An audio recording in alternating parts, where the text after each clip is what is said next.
بسم اللہ الرحمن الرحیم۔ السلام علیکم، کیسے ہیں آپ سب؟ امید کرتا ہوں آپ احباب خیریت سے ہوں گے۔ اللہ سونے سے دعا ہے اللہ کریم ہم سب کو اپنی رحمتوں کے حصار میں رکھے۔ تو پیارے دوستو، اگر اس چینل پہ اپلوڈ ہونے والا کنٹینٹ آپ کے ذوق کی ترجمانی کرتا ہے تو ہمارے چینل کو سبسکرائب کر دیں، ویڈیو کو لائک کریں، دوستوں کے ساتھ بھی شیئر کریں۔ تو آئیے ویڈیو کا آغاز کرتے ہیں۔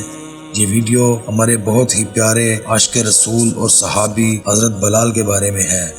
حضرت بلال رضی اللہ عنہ سے ایک دفعہ کسی نے پوچھا، آپ نے پہلی دفعہ حضور نبی کریم صلی اللہ علیہ وآلہ وسلم کو کیسے دیکھا؟ حضرت بلال رضی اللہ عنہ فرماتے ہیں کہ میں نے مکے کے لوگوں کو بہت ہی کم جانتا تھا، کیونکہ غلام تھا اور عرب میں غلاموں سے انسانیت سوز سلوک عام تھا۔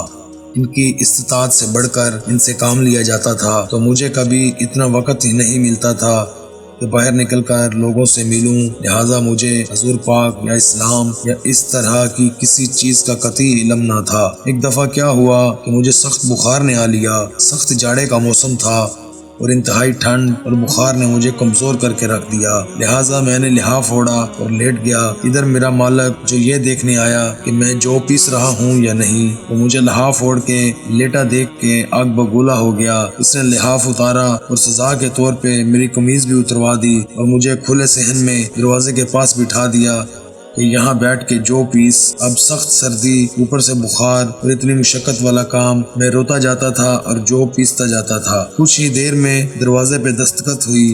میں نے اندر آنے کی اجازت دی۔ ایک نہایت متین اور پر نور چہرے والا شخص اندر داخل ہوا اور پوچھا کہ جوان کیوں روتے ہو؟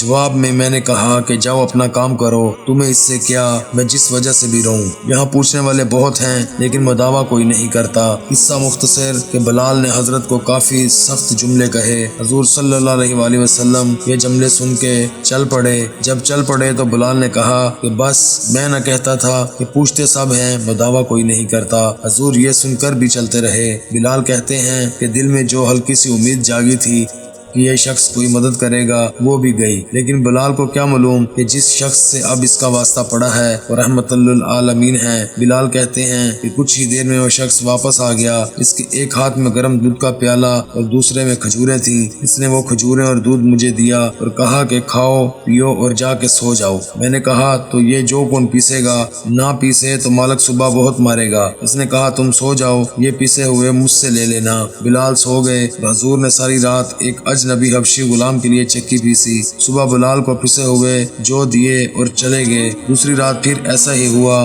دودھ اور دوا بلال کو دی اور ساری رات چکی پیسی۔ ایسا 3 دن مسلسل کرتے رہے جب تک کہ بلال ٹھیک نہ ہو گئے۔ یہ تھا وہ تعارف جس کے بطن سے اس لافانی عشق نے جنم لیا کہ آج بھی بلال کو صحابی رسول بعد میں عاشق رسول پہلے کہا جاتا ہے۔ وہ بلال جو ایک دن اذان نہ دے تو خدا تعالیٰ سورج کو طلوع ہونے سے روک دے۔ اس نے حضور کے وصال کے بعد اذان دینا بند کر دی، کیونکہ جب اذان میں اشہد ان محمد رسول اللہ تک پہنچتے تو حضور کی یاد میں ہچکیاں بند جاتی تھی اور زار و قطار رونے لگتے تھے۔ اصرار اور اخوت کا یہ جذبہ اتنا طاقتور ہے، اللہ ہم سب کو عمل کی توفیق عطا فرمائے، آمین۔ دوستو، چلتے چلتے ایک آخری بات عرض کرتا ہوں، مزید تھوڑی سی زحمت فرما کر اپنے دوستوں سے بھی شیئر کر لیجئے گا۔ یقین کیجئے کہ اس میں آپ کا بمشکل ایک لمحہ صرف ہوگا، لیکن ہو سکتا ہے اس ایک لمحہ کی اٹھائی ہوئی تکلیف سے آپ کی شیئر کردہ ویڈیو ہزاروں لوگوں کے لیے سبق آموز ثابت ہو۔ جزاک اللہ خیر۔